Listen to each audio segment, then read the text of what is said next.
Okay, good. Now what I have done is I have set up now my Minikube, and I can now ask my Minikube for the status. And I can also, Minikube has some add-ons. I can add-ons list to see which add-ons. And one of them is Heapster for doing some performance analysis and ingress. And now I can also ask my Minikube for the IP address. And I can ask my Minikube to open a dashboard. Now what we see now, Safari will open. I need to put the screen, this one on the right side. So here now, what I see here now is a dashboard of my Kubernetes. So I have some namespaces. One is called kube system. Some parts of Kubernetes are still starting, as you can see on the yellow boxes here. So when I reload, more and more should be green. And I have now a default namespace, which is empty. So I have a locally running Minikube server, and which is a fully functional Kubernetes. But the only difference is a regular Kubernetes cluster running in the cloud has usually many computers. This is only one. So if I click on nodes, I see there's only one computer. This is my local one. But this is very sufficient for development. And the clue is when this application runs on my local Minikube, it will also run in the cloud only with much more performance. So now, second things that I need a Neo4j. And I have prepared a deployment descriptor here. So I will go to my project. It's in repository, playground, conference, source, main Helm. And there is now number one, what I will install is, let me just find my own README file. So first I will do, I will install Helm. Helm is a package manager for Kubernetes components. And then I will install Neo4j. And this is everything I need to install Neo4j. I tell the package manager, please install under the name Neo4j in the namespace persistence Neo4j, the current stable release. So everything I do is run this command. My tiller is not up and running. I need to wait a minute. Let me just take a look on my Safari if all components are up and running. Yeah, looks good now. Tiller is also ready. Great. So let me try this again. And that's it. I have now installed Neo4j. And Neo4j, when I do a reload, I will see that there is a persistence, a new namespace called persistence. And this now contains Neo4j. So it's not running yet, so I have to wait a little bit until it is up and running. And then I can use my Neo4j. So yeah, pods will start. Let me help it a little bit by forcing it to restart now.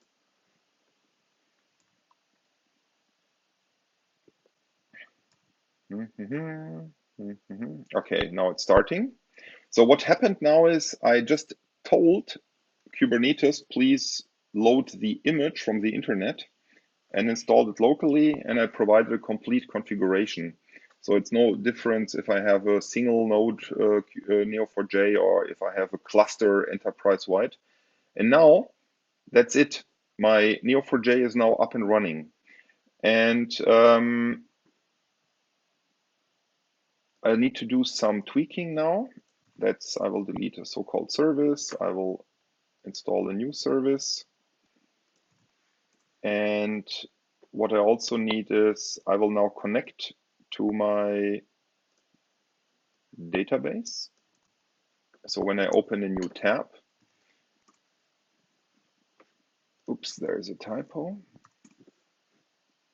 What I see here now is my Neo4j. Just a second. Now I will connect to the database. It is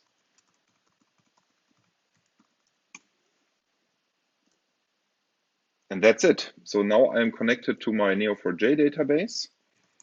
It's empty. So if I do take a look, it's empty. Now we will need, I have prepared some data. So I will now load the data into the database. So I go to source main data. So it's here. And I will now copy the data into the running Kubernetes cluster, into the running Neo4j. This is one single command.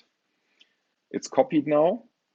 And now I will connect into this database. So now I am in the Neo4j database running in my Kubernetes. And I need to run this single command to import all data. Oops. There is a small bug. Oh no, it's the bug is here. I need to fix it here. The cat is missing.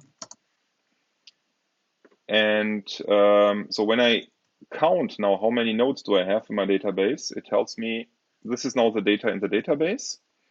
And now comes the cool part. How does it look like graphically? Bam, this is now my data. Looks confusing to somebody who has not worked with graph databases. So what I have here is, you see here is a person, and here is a talk. And this is another person. This is a so-called slot, which is in a room on a specific event, okay? So when I start differently, I can open an event. I can query for an event.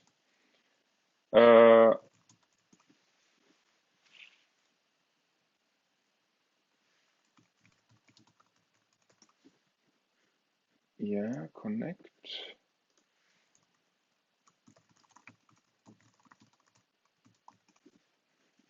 So here are two events we have. And when I open the event, for example, JAX, I see different entities. One is the location. You see the event is in location. And then I have so-called slots here.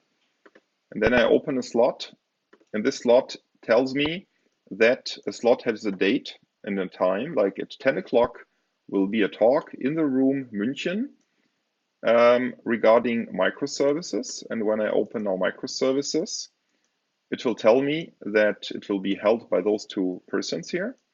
And the same talk will be held on another slot, which belongs to the other conference here. And on the other conference, which is another room, which is Prodina Eschborn, großer Raum, which is a different date and time. So this is the information in my database, okay? So I can query, for example, also, give me please all talks, and looks like this, and give me please all talks with all person, so it will be like this. So I can get all the information I need. So every query to the Neo4j is a subgraph. Okay, that's it. So we have our database up and running. Now I would like to install some monitoring stuff. So first I will install a tool called, I will exit now Neo4j. I'm in a local machine now. And now I will install a tool called Prometheus. Wrong directory.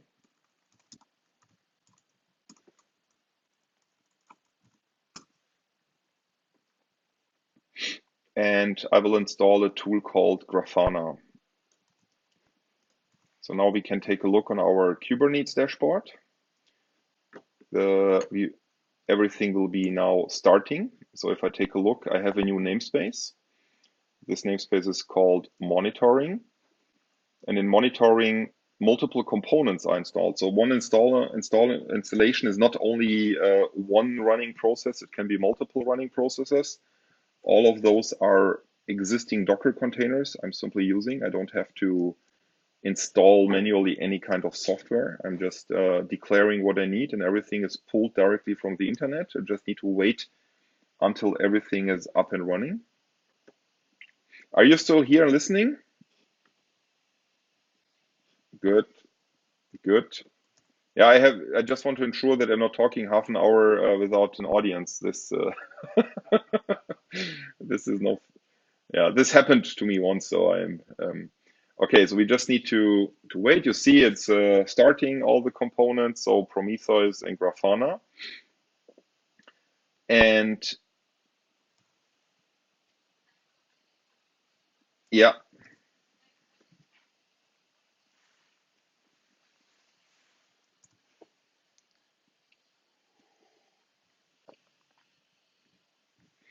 yeah. I that's I wanted to show you this demonstration to you can help me to find a right title, but it's one working title for me is from zero to hero. Yeah, like I have nothing, and what do I need, and it's a basic introduction to the components like Neo4j and Spring Boot and microservices, Docker and Kubernetes. Yeah. So you must imagine my experience is a young guy comes from the university. He has learned about Java. He knows to program some nice Hello World applications in Java, but he has no feeling. You know, writing an application is not that big deal. The challenge on this here is that in a real world, you have to deploy this application to some productive environment, and you need to set up everything. And this can be up to 50, 60, 70% of the whole effort in a project. Yeah, so like developing the code is only a small part. And Kubernetes is a revolution in IT software. It's a revolution as big as you know when in long time ago or today you have container ships. So you have ships that carry containers, and before that, ships were loaded with bags and barrels and any kind of shape of cargo. And one day came this revolution that in the cargo business only containers are used.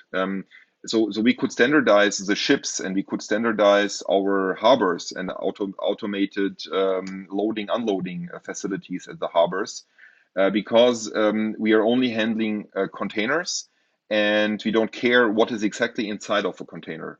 Yeah.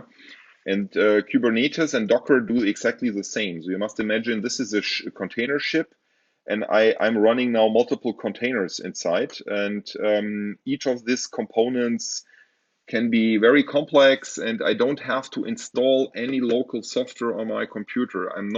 There are no dependencies or two components are biting each other. So this is gone because each of those containers is full featured and self-containing, brings everything with it that it needs at one time. And this is a big revolution. So I think the audience we have there has a much more understanding of this than you now have. Yeah? But it's a big thing. Yeah? Because you see, I needed just a few minutes to set up everything. I will show you the components in a minute. So what we have now, I have now here my local Minikube, and I can take a look on Prometheus. And Prometheus, this is my Prometheus instance, and Prometheus can give me, for example, information about the CPU load on different components on my computer, or memory consumption. Oops, memory. I need to find some metrics in advance. But if I execute this, it's still no graphics. Container CPU load average. It doesn't show me this graphically. So I can deployment name equals Grafana should now show me. No, it doesn't work here. But this is Prometheus. It's collecting all metrics from all components. And I can find here so-called targets that it automatically gets all metrics about my Kubernetes AP servers, my nodes, and so on, all my pods that are running. And now I'll switch over to Grafana. And Grafana is a visualization tool that helps me to see this graphically. First, I need to get the password for Grafana. It's dynamically generated. You can use many other tools.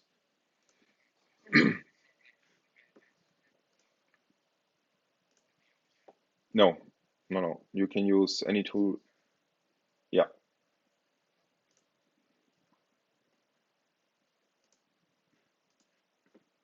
Something didn't work here. Yeah, as I said, I'm still developing this. Let me just fix something. Grafana did not install as intended. This should usually happen automatically. Prometheus server. Okay. But my dashboard is missing.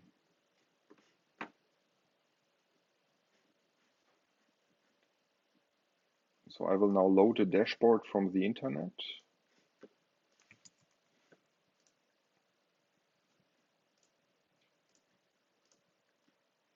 So this is how everything looks like. So I can take a look on the last 5 minutes. So I can see some metrics here, the load on the computer and some details. And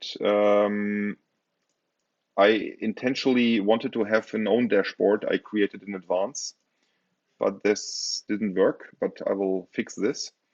So now comes the interesting part. RabbitMQ is currently, now I will create a new namespace in Kubernetes. I will call it business. Sorry, it's called, it's kubectl. I will create a namespace. So if I go to my dashboard here, I will see that there is a new namespace, conference. And this conference namespace is completely empty. And I will now deploy my, my application into it. But first thing I can do here, I can run this application locally because I'm a developer. I would like to develop this application. So I take my application here and I will run it locally on my local computer. And the clue is that it connects, I configured it to connect to my Neo4j in my own locally running Minikube. So I'm connecting to it. Let me turn off notifications. People at my house are moving and opening and closing doors. Yeah, I have a fully home automation solution. Yeah, but this gives safety. You see, I have cameras and I can see everywhere. Yeah, you see here. So here is we have a grandfather is here for visit, so they are currently moving at the house. And I have many motion detectors and many things.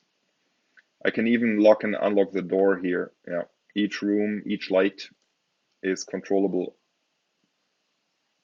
Yeah, yeah. That's so. This is our living room. I can even turn off and turn on and turn off the Christmas tree from here. Yeah, sure. My young daughter does this regularly. Siri, turn on the Christmas tree, or turn off. Yeah, yeah. That's it. And magic things happen automatically when everybody leaves. The door locks automatically, and so on. Yeah. So now I have started my local application, and this application can be now accessed on my local computer. And let me see if this application works. So it's 8080, and here it is. And the application has some REST API. So this is now on technical level. It gives me, for example, a list of events, so I can request all my events I want. So let's see. And now I found 2 events. And you see here is PAX 2019 at Prodina Eschborn. And the other event is JAX 2019. So I see this 2 events. Now I'm interested in for example, when I go to the main page on the talks, which we have all. So I can go to talks and see, for example, here, give me a list of talks. Oops. Yeah, I'm currently, what did go wrong? Talks? Ah, I know. Okay, I did a mistake. Or which persons are involved in everything. So I can see, there are 3 persons. It's Sebastian Kirch, Torben Bock, and myself. Give me the list of talks of Darko. And it doesn't work now. But this is, so I have written a data access layer on top of my Neo4j database using the code I have shown you. So it's very little code. I define the entities. I have so-called repositories for accessing all the data. And I'm using some very fancy stuff, which are called Spring Data Neo4j and Spring Data REST, in order to expose all the data as a REST service. And what I have also done, I have written a front end. So I can now, and this is not finished yet, so it's called front end. So here I can, no, it's front end events. So if I go here, I will see a list of events. So I can see there are 2 events currently. I can see start and end date and where they are geographically. And when I click on an event, I have an overview of all the slots, all the rooms, and where the which talks are in which room at which time. Or here, if I go to JAX, I can also see in the room München, there will be those 2 talks. And when I click on a talk, I will then see details about who will be talking it, what's about, and so on. Yeah, skill level, technologies, and so on. So this is an information retrieval system, which I'm running now, as I said, locally. What I will do now, I will stop the application. So proof, when I do a reload, I get an error, so it's not running anymore. And now comes the cool part. I will build this application as a Docker container and deploy it also to my Kubernetes cluster. So what I will do now is I will now go here. I need to do this. And I will run this command. So it's a Maven packaging. And it will now take my complete application, test it.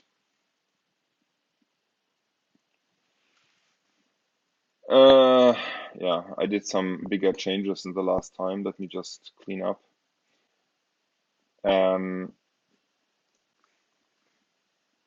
This one needs to go out.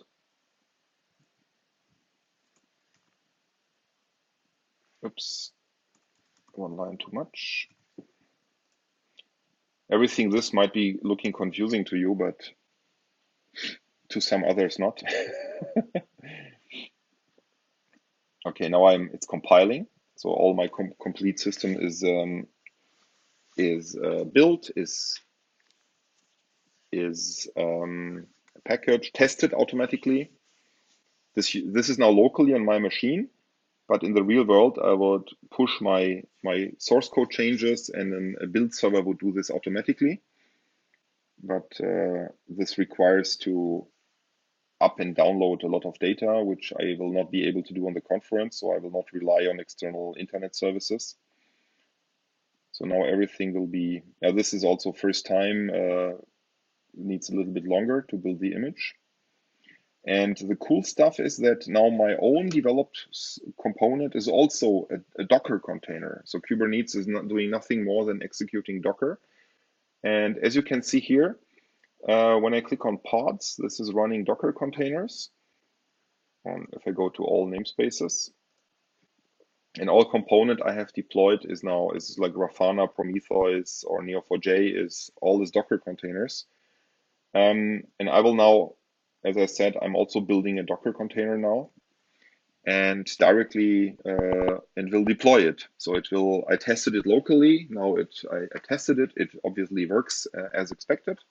And now I will be packaging it and running it into my Kubernetes. Yeah, usually my computer is faster. The screen recording is really doing a high load on my local machine.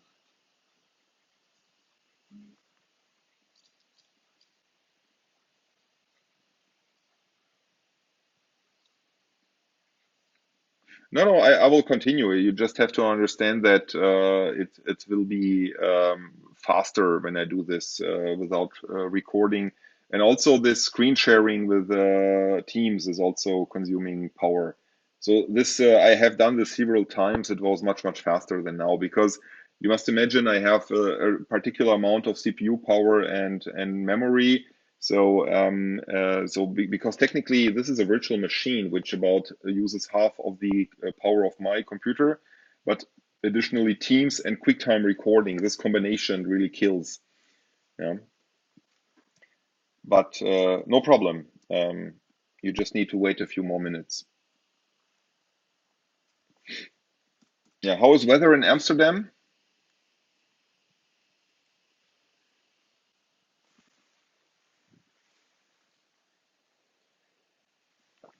Great.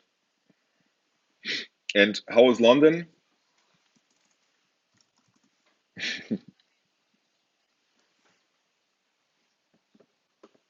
Okay, interesting.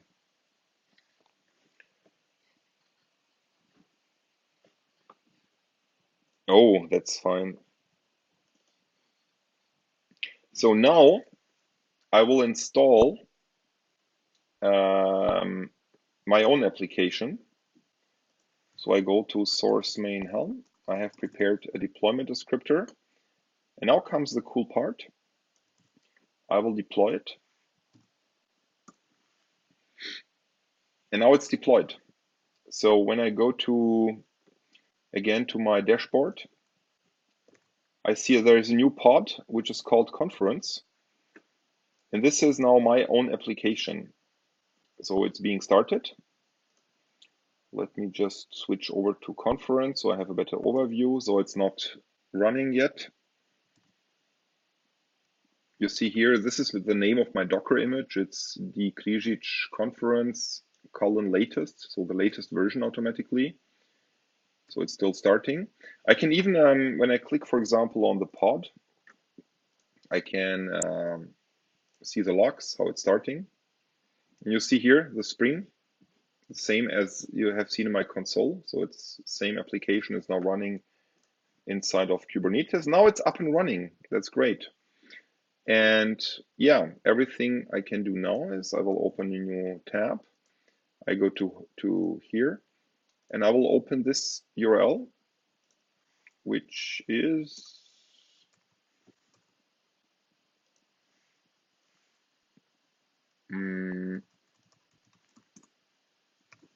something is wrong. Something is, now it's here. Okay. Yeah. And here you have the same. So it's now running inside of my Kubernetes cluster. And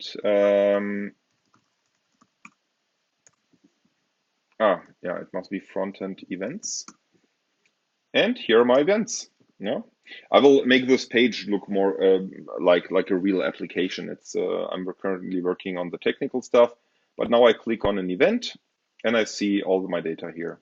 And now comes a cool thing. For example, if I'm later have performance problems, I'm putting this application to public. I can do a very cool stuff. I go to my overview here.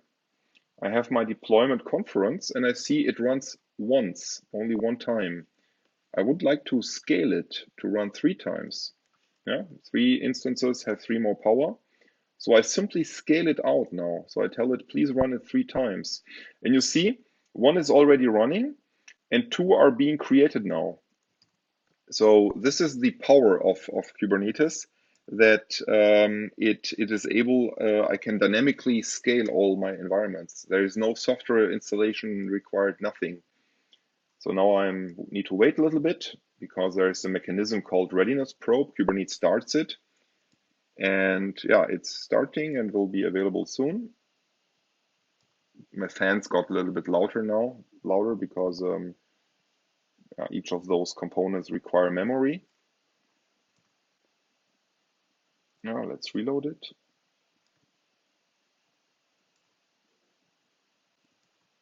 I can also see when I go to all namespaces, overview, how much memory everything needs now. So all my complete system now needs 2.2.8 gigabyte, and this is the CPU load. So how much CPU load is required. And now everything is green, meaning my application is running, no, it's will be soon, 3 times.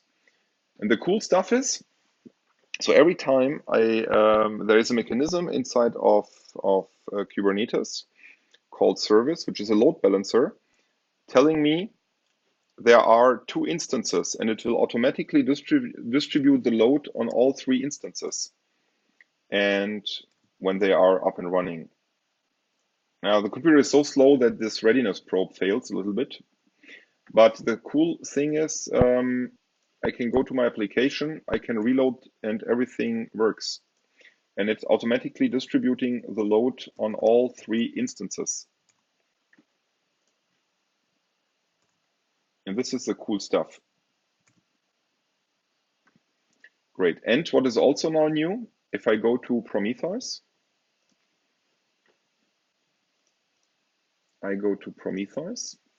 and Prometheus automatically scans all the services, and it found my conference service now 3 times running and is now collecting all the metrics here.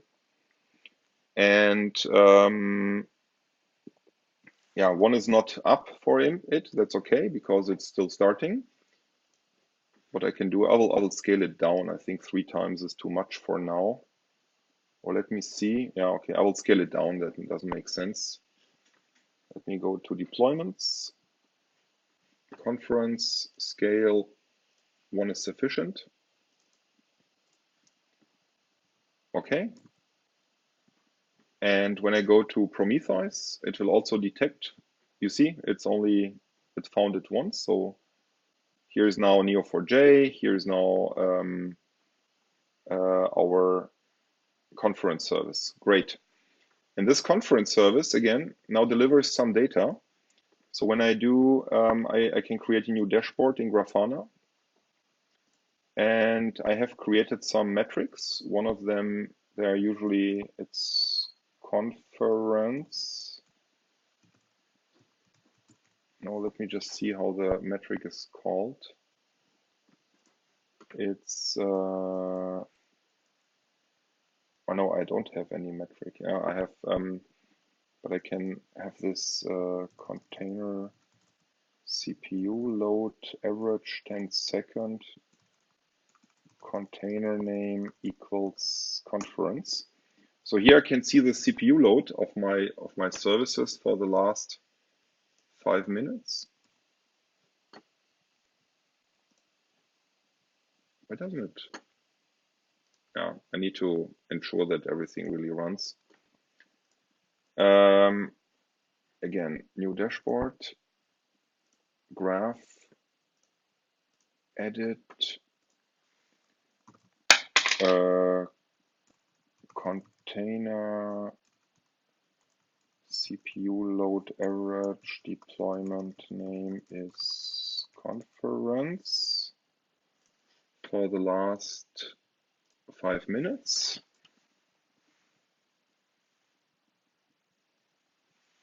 And I should see data now. Okay, I will check this later. But and I will add some more endpoints, like how many requests have been done to the page and which talks are the most popular and so on. And this can be visualized then using Grafana. Yeah. So that's basically it. Let me just see. Where is Grafana?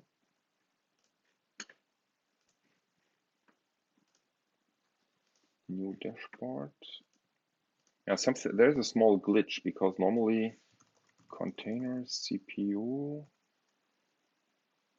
load average should display some values. Yeah, here they are. And deployment, it is called deployment name.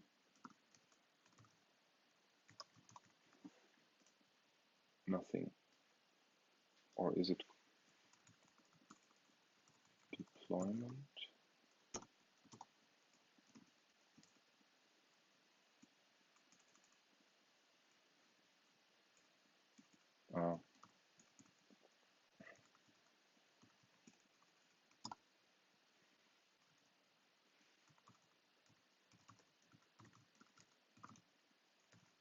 Okay, but I will usually I have prepared a dashboard which already is existing, which will then automatically show the right values. Yeah, good. So as you can see, so in summary, what I created, I have now my own. I have a Spring Boot service utilizing Spring Data Neo4j. I have an application, a beautiful, colorful looking application, which now gives me the possibility to access, where is it now? Here, access all my data. And it's running inside of Kubernetes, and I have created the complete environment for running this application. So I installed Neo4j, I installed monitoring tools. With the help of the monitoring tools, I can see performance data, requests to everything. I can scale everything.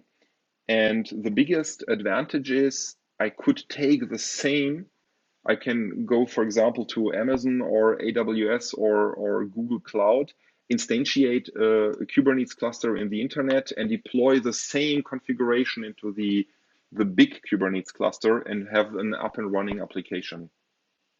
Yeah, so this is the core message. And the core message is this is technologies which we are using at Prodyna, all of them. Yeah, for example, BSF. So that's basically my intention to show as a live demo, but more proven that it really works. Okay. Yeah. Any comments? Any questions?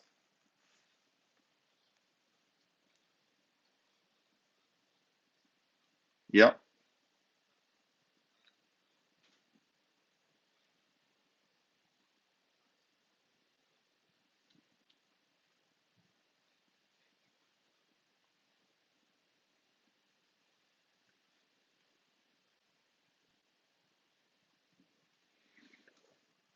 I understand the question. If you have a deployment like this conference here, this deployment exists only once, and if I say I would like to have 2 instances of it running, this deployment now creates a so-called replica set, and this replica set now has 2 containers, 2 pods. Okay, so deployment is the controller for the instances, and this is the actual instances. One is already running, the other is being started now. And what I do is, for example, when I would like to have a particular version, I can go here, I can edit the deployment. For example, here, this is my actual deployment. This can be a version number. Like I could say I'm running 1.0 all the time, and I would like to have 1.1. Everything I do is I click on update here. And what Kubernetes will do is it will rotate through all instances, shut down one by one, and start a new one with a new version without downtime. So the service was always available all the time. Yeah, so it's called rolling update. Yeah, and the service, the load balancer here ensures that it knows about 2 instances, but it will give all load to this one here because this is not ready yet. Yeah, you got what I mean? Right. Just to give you an impression, let me just open, I have it here on my local notes. So Grafana in real world can look like this. Yeah, this is BSF. This is a Kubernetes cluster running our custom application with 150 nodes, which together have 2,500 cores and about 16 terabyte of RAM. So it's a huge computing cluster. And you can see here we have downloaded data into the cluster. And this is the amount of data that has been processed. So we are processing the data through some machine learning stuff. And this is the amount of documents that have not been processed. So it's, you can see here, so it's a 24 hours view. You can see here the throughput of the system. The snapshot was currently 865 operations per second. And here you have parts of the part components, and each of those components are running multiple times. Like this component, the so-called P normalizer is running 60 times, this cleanup is running 10 times, and this annotation stuff is running 100 times. Here we can see the average time, average response time. Here we can see the load, the CPU load they create, and this is the average response time for current snapshot now. And this, for example, is the underlying framework here. So we can see, for example, our messaging. Here the messages come in which time they have been responded. Here we can see request and response time to our Azure storage we use. And this is our underlying MongoDB and the performance of our MongoDB. And we can see, for example, it basically runs great, but we have some moments when the performance is not optimal. So we need to optimize it maybe. So this is how Grafana looks if you create a nice dashboard.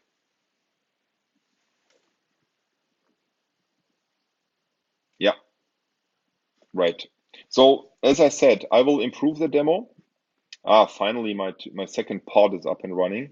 So even here, I can see the CPU load on the two pods, how long it is running. Yeah, and just to give you an impression, I have a deployment here, conference. It has a replica set, and this replica set has two pods. I will delete a pod now. I will tell Kubernetes delete. What will happen? It detects that one instance is deleted and will restart automatically a new one because I told Kubernetes I want to have two. That's it, right? So it has self-healing mechanisms. Yeah, and when I scale it down, it will automatically fix the state. So I'll scale it.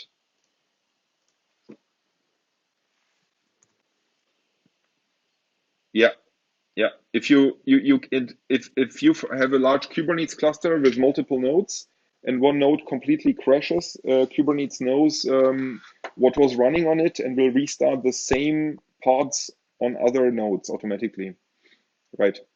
And if you design your software correctly, you have been running them anyways in multiple instances, so the user will not detect anything. It was always up for the end user, and this is makes the system so great.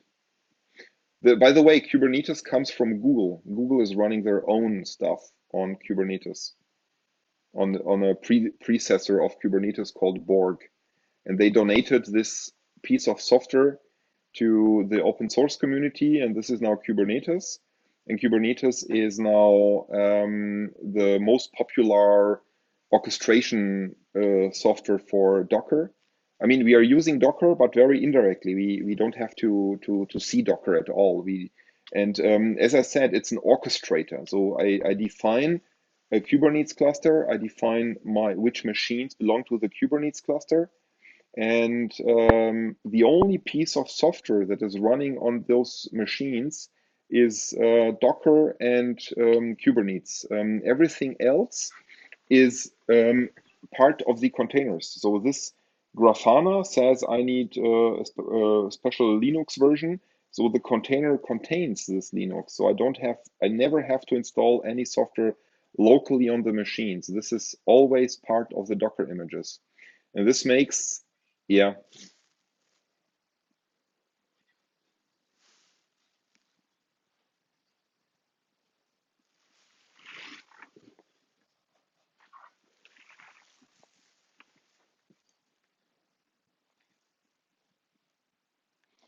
When I what happens technically is I told when I installed Grafana, I told Grafana, please download this image here, Grafana/Grafana 541. What they do is they connect to hub docker.com. This is Docker Hub, and they are downloading this Docker image here. It's Grafana. So somebody, this is an original Docker. By the way, this is a software which is 1 hour old. Yeah. So here's the tags. So it's master 542 would be the very newest one, or it's 4 days old. But people are uploading all software components, like for example, let's take MariaDB or MySQL. This is official Docker images. Yeah? It's an official Docker image, or if you take MySQL, it's officially supported Docker images, or if you take Neo4j. Yeah. So people have packaged and uploaded Docker images, and they are supported, and we are using them.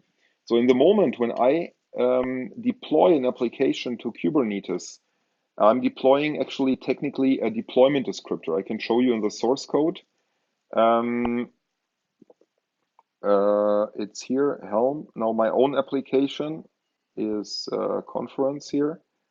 So I'm deploying a so-called deployment. It's a data structure, and it tells Kubernetes, I would like to run one time this particular Docker image with some details like expose port 80 and health check mechanisms and how much memory it wants to have and so on. But this is a pure declaration. And then Kubernetes has different components which will see, okay, we need to start now this deployment. And so it creates a pod, and then it sees, okay, we need to have this Docker image, and it will download the Docker image from the internet. In our case, not, because I told it, if you have the Docker image locally, please reuse it. And when I built the Docker image here in the command line before, I actually pushed the Docker image into the Minikube. So if I take a look on the Docker images, which are known to my local Minikube, you see here's my own Docker image. This is built into here. I pushed it here inside, but all those others here have been downloaded from the internet. Nothing of this existed when I started 1 hour ago. Is your question answered, Michael?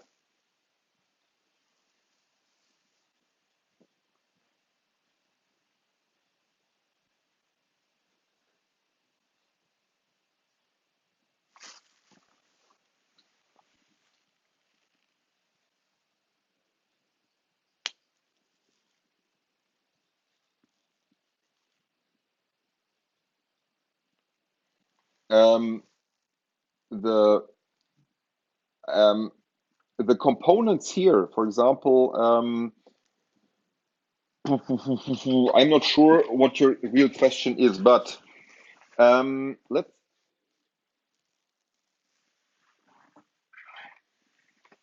Yeah.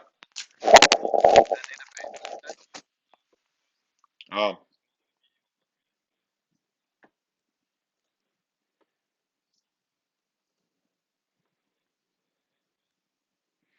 good question. Okay, I will try to explain what I did in more detail. You remember I deployed Neo4j, and I accessed Neo4j from outside here. And you see, this is the IP address of my Minikube, and this is port 32,000. What I did when I deployed Neo4j is I told I told Kubernetes, please expose Neo4j. So if I go here on the service of Neo4j, you see that there's a declaration please expose the port 7474, which is HTTP of Neo4j, to port 32,000 on my local node, and please expose bolt to the port 30,001. So it's available from outside directly for me as developer. So it's this is the reason why I was able to access it from outside. The application is configured. The application is configured that it connects, you see here, Spring Data Neo4j to exactly use this. It uses port 31000. This is same as the IP address of Minikube. So it's connecting. When I started locally, it's taking this configuration and it's connecting automatically to the Neo4j running in Minikube. Now your question is, but if I deploy it to the Kubernetes cluster, it potentially cannot connect this way, and that's true. Therefore, Kubernetes has a concept of so-called config maps. So here is a config map called conference, and this config map tells if you want to access Neo4j, please use this connection, which is, as you can see, the name of the service plus the name of the namespace. So it's a domain name entry. So if I go to services, there is a Neo4j service, which is in the namespace persistent. So this is the name of Neo4j, port 7687. So what I did, it's a config map. So it contains this config map contains an application YAML, which is merged with the application YAML that is already in my application. So I have default values here, and at runtime it finds this one, and this one, for example, when I run it locally, it runs on port 8080, but when it runs in Kubernetes, it runs on port 80 because I override this value overrides this value, okay? And Kubernetes has much more stuff. For example, there are secrets. Secrets are used for storing passwords.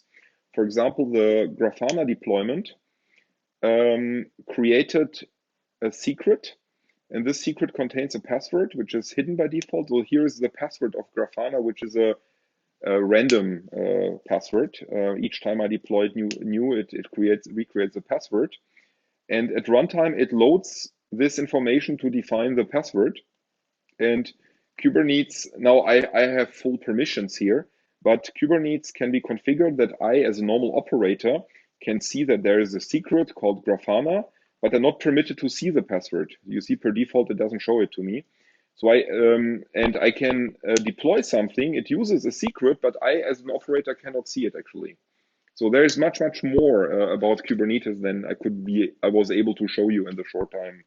I also did something else. I installed some ingresses. And the ingresses, I installed an ingress for Prometheus, Grafana, and Conference, because what I told Kubernetes is when somebody accesses Minikube using this fake domain name, then please forward this to the conference on port HTTP. Or what I also did is Grafana. So Grafana is also a so-called ingress. And so I also defined a fake domain name, and this forwards everything to Grafana. Yeah? So when I'm able here on my local computer to access everything using those fake names like here. But when I deploy, imagine I'm deploying this to a real Kubernetes cluster, it will automatically, I configure the ingress, it will automatically allocate IP address, it will allocate a domain name, and will configure the load balancer. Because technically, Kubernetes runs a component called ingress controller, which is also deployed here. It's called ingress controller. It's here, Nginx ingress controller, which is technically an Nginx.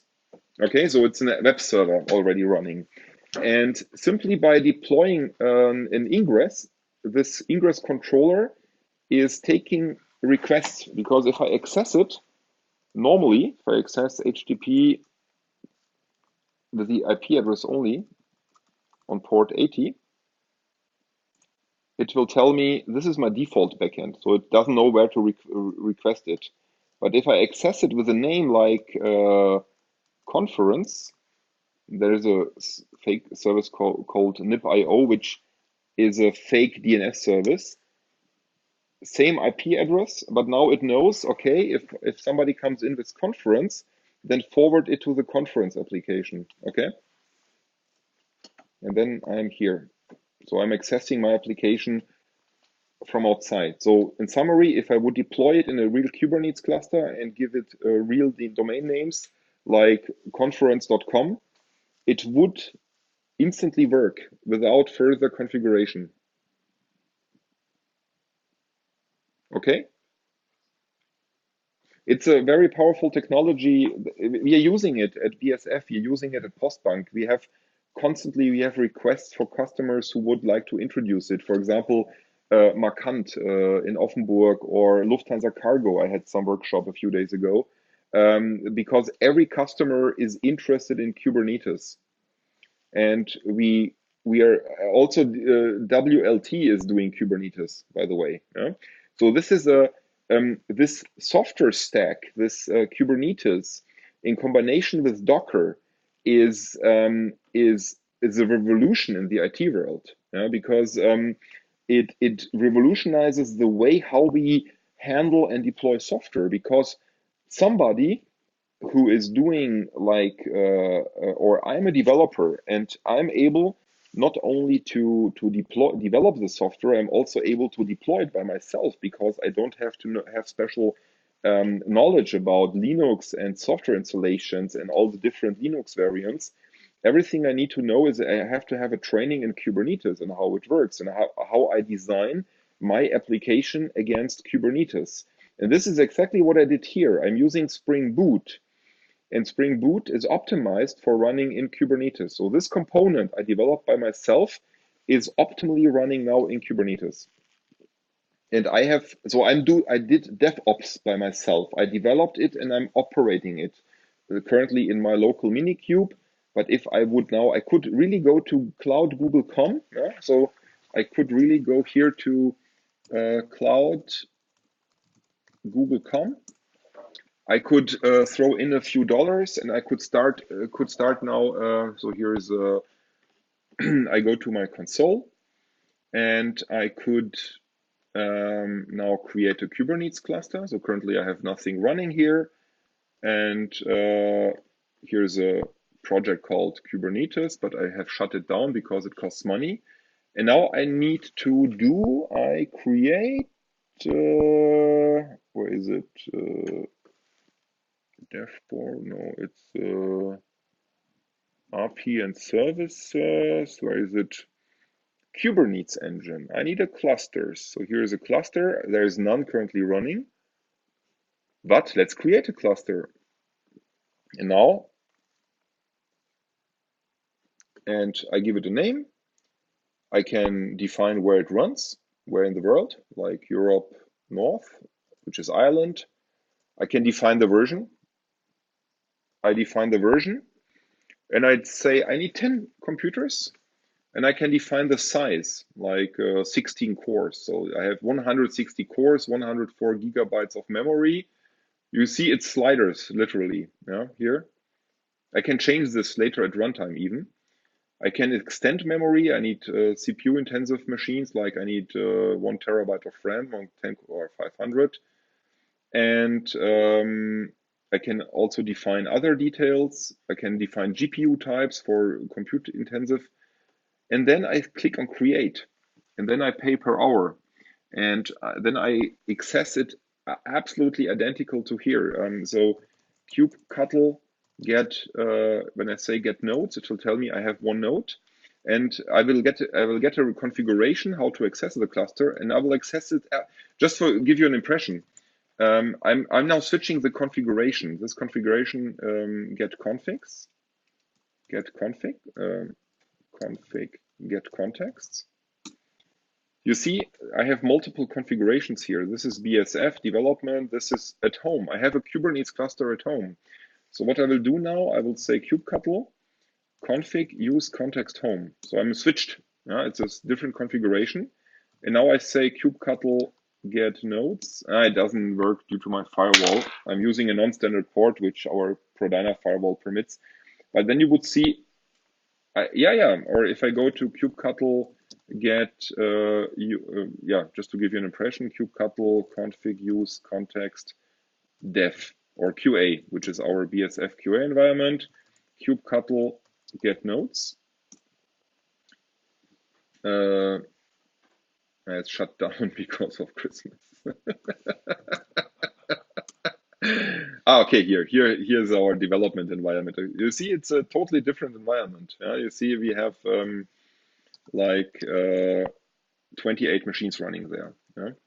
And the only difference is the actual capacity. The handling, the handling is absolutely the same. So if I go back to my Minikube dashboard, so I have closed it accidentally. So if I go back to my dashboard, this looks absolutely identical. The only difference is here we have one machine, and if I connect to BSF, I have 28. And when we do some high-level processing, we start up to 150 machines temporarily. Yeah, we start them. Kubernetes cluster is huge. We do massive processing, and then we reduce it back to the 28 machines we have here. Okay? You get the idea how powerful this is. Great. Any other comments and questions, guys? Do you think this might be interesting for the audience?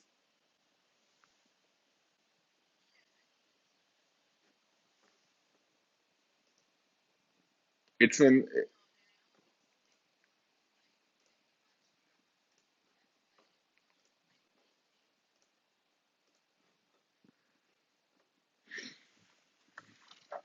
Yeah, I also think it might fit because my feedback. I'm doing those interviews with the young guys regularly, and they also like to get challenged, and they also would like to know what we are actually doing. And when I show them things like this, they're usually very impressed because number one, they see that we are no boring company. We are doing top-notch technologies. The market is currently relatively complicated for getting for hiring new people. So we also somehow have to sell ourselves this way, and this works well by really showing them our portfolio. Not only like this is cool technical stuff we would like to do. The statement is this is the cool technical stuff we are doing. Okay, and uh, young people or people with technical background will be impressed.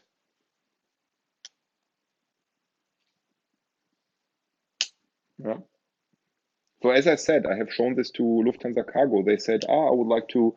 We heard about Kubernetes. Is it cool? What can I do with it? And he was a technical background person, and I told him, hold my beer, lean back, and watch. Yeah. And 1 hour later, he said, wow, that's crazy impressive. Yeah. He was asking questions like you did, Michael, but and he also went. I had much more time, and we went much more into the topic. Yeah? And he said, "Great, And I told him this is something many clients are doing now, like BSF. We are doing this large scale at BSF. This is a complete revamping the way how we work. Yeah?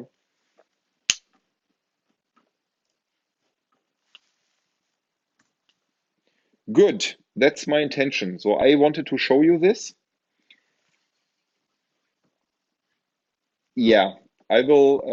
It will work faster, and I have automated some steps. Like I don't know why my Grafana didn't deploy my dashboard. Actually, I'm using this I'm using this config mechanism to where's my dashboard again? Let me just open this again. Ah, no, it's here. There is a monitoring, and there should be a config map. This is our dashboard. Yeah, it's here. Dashboards, and here's our config dashboards. No, there is something missing. Okay, yeah. There is providers. Yeah. There is a config map missing. Therefore, it didn't work. Yeah, okay. Yeah, but this, as I said, I'm working on it. I'm working on it not only for this event. I'm doing this as a demonstration for some client presentations and also for PAC. I mean, this is technology that some guys at Prodyna are really good in, like Florian and me and others. But we need to spread this knowledge, and doing something like this will be one of the challenges of the next year's PAC, Prodyna Architecture Certification, because we have some cool guys at Prodyna, but not all of them are good in this technology. So I will challenge them to implement an application like this. Yeah. Yeah. As I said, it looks easy on the first sight, but if you tell some developer, please create this application with all infrastructure and let it run in Kubernetes, you will challenge them roughly because not yeah it's knowledge which is not everybody has currently, so we are working on it, but customers are demanding it, and this is the gap we need to close. Yeah, okay, comments, questions.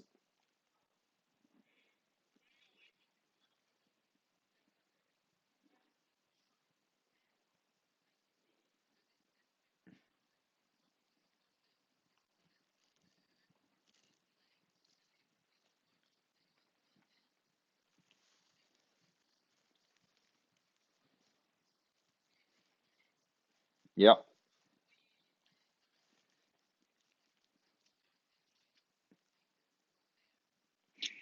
let Sarah, I suggest one approach. Can you try to write down a text that from your perspective covers this topic as a proposal that you think might be sound interesting to some newcomers, and then we can do some session and refine it. Okay, great, good. Then we are through. I hope you learned something. Eric, are you still here? Eric, are you here? Okay, great, good. Yeah, as I said, I hope you learned something, and yeah, I think we are doing the right thing.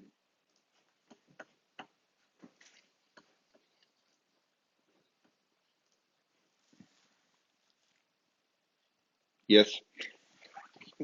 I mean, look, I like that you like that you are very interested.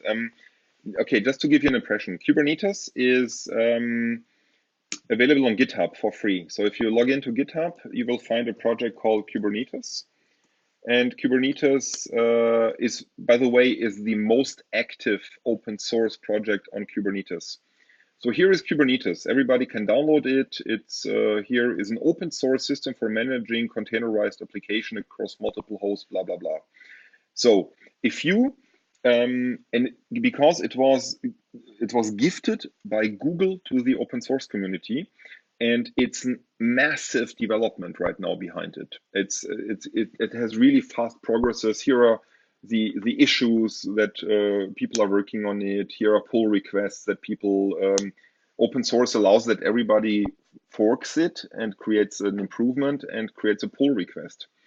Then there is different versions. Like if I go on Kubernetes, I can see which releases. So currently it's 1.11.6 and parallel 1.13.1 is a stable new release, which is 4 days ago. You see, it's really agile. Yeah.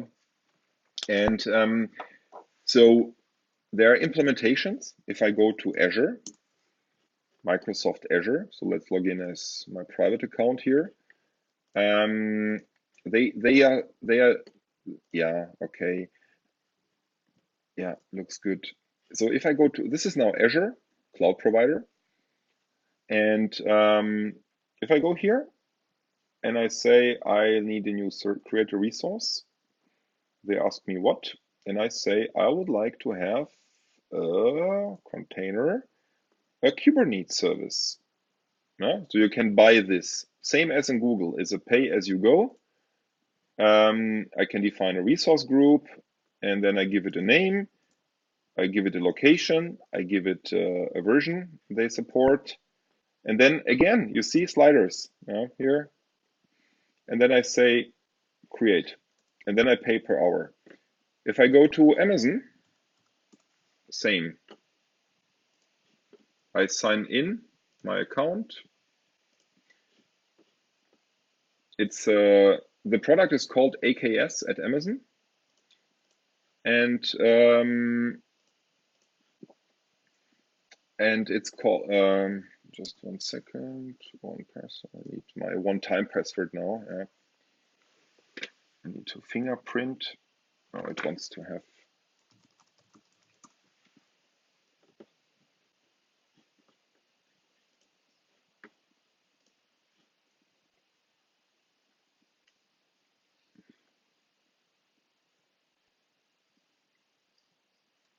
Yeah. So you can download it, and you can install it on Linux. So you can buy simply standard computers. You can install any Linux, and then on this you simply install Kubernetes, and then you configure it.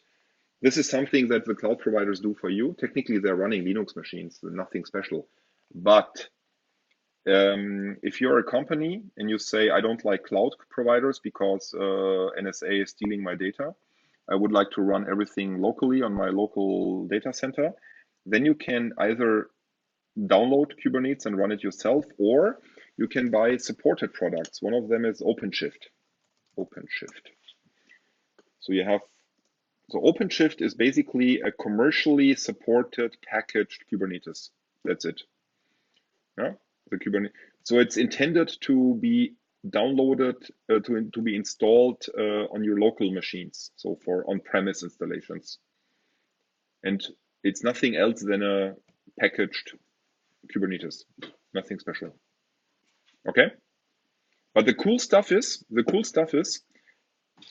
deployment is always the same. Kubernetes is Kubernetes.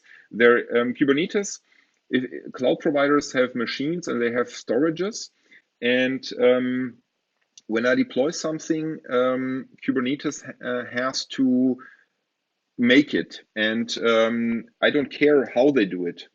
So if I say, for example, I say this is a database, this database needed 1 terabyte of disk space, and I stop Neo4j and Kubernetes starts it again on another node, it's the task of the Kubernetes implementation to remount this storage to the other node. So this is something Kubernetes has to do, okay? And it's abstracted from me. I don't care how they do it. If this is an EBS on Amazon or an Azure storage disk on Azure, I don't care. I can influence it, but this is not something that is abstracted from me, and this is a big advantage. Yeah, really a revolution.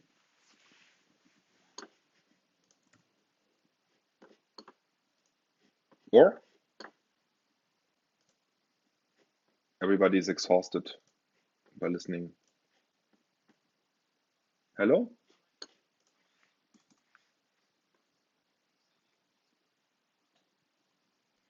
Yeah.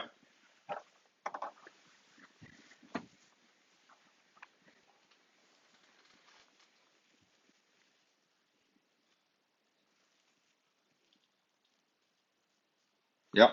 Okay, just to show you one detail, if I am here on my Kubernetes, I can, as I have shown before, I can, for example, take a kube config use context minikube. So I'm reconnecting to my minikube again. And so kubectl namespace persistence logs of Neo4j. So I can take a look on the Neo4j logs or on the logs of the logs conference. So I can see the logs on my own application and the exceptions it was throwing. And what is also cool, I can connect to a component running in Kubernetes. So I'm connecting now to conference exec ti conference bash. So I'm now inside of my Docker container. Now this is my running conference thing. And if I do a PS, I see here is my application running. Yeah? And what is also very cool with Kubernetes is that, what do I want to show you?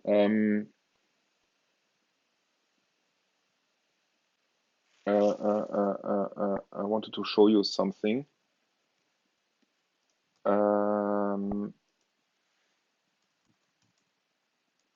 What did I want?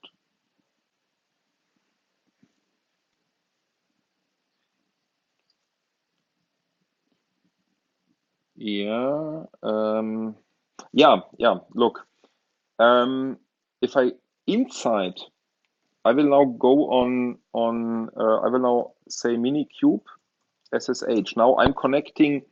This is now the computer, a virtual computer that runs Minikube, and here is Docker running. So if I do a Docker images, I see all the Docker images that have been downloaded, and I can say Docker PS to see the processes running. And this is, so as you can see, this is now all the Docker processes running inside of my Kubernetes.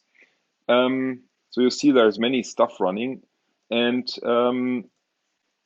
if I take a look on the firewall rules, it's currently not, no, I'm not able. Kubernetes is running Docker for me, but I don't have to care about Docker. It does firewall rules for me. I just define network policies. I don't have to fiddle directly on the machines. Um, there is no magic behind it. It's only even Kubernetes components by themselves. Like you see this K8s is Kubernetes. This is a Kube add-on manager. This is all here Kubernetes dashboard is a Kubernetes component. Everything is a module of everything. And Kubernetes is taking care of it automatically. I don't have to do it. And even one detail, Kubernetes uses Docker, but can use other container implementations. There's something called RKT, pronounced Rocket, which is an alternative to Docker. Yeah? So we actually, Docker is totally secondary. Docker is okay. There's no standard. There is no standard. Docker has established as a de facto standard for containerization, but as I said, there are multiple other implementations, and maybe in 5 years Docker is dead and something else is better and will be used more than Docker. But Kubernetes doesn't care. It's an abstraction. It will use anything you want. But on the other hand, Docker has won the container war. Okay. And Kubernetes has won the orchestration war. Docker tried. Docker has some problems with monetization. They want Docker is used everywhere, but nobody is paying for anything. Docker tried counter action called Docker Swarm. Docker Swarm is the idea to have something like Kubernetes, but yeah, it's not used.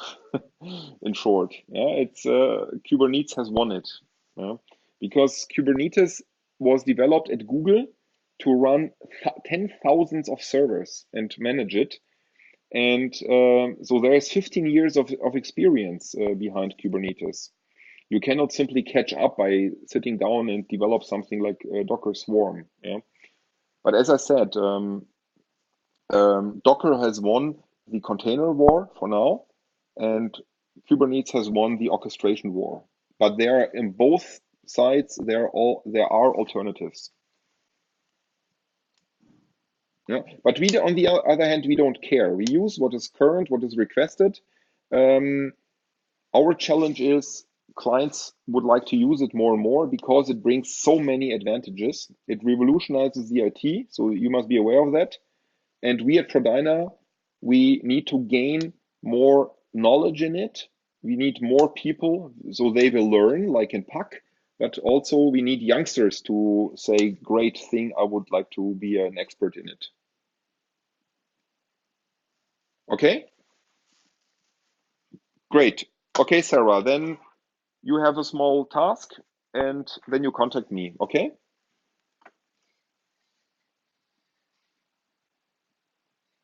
Oh, the recording is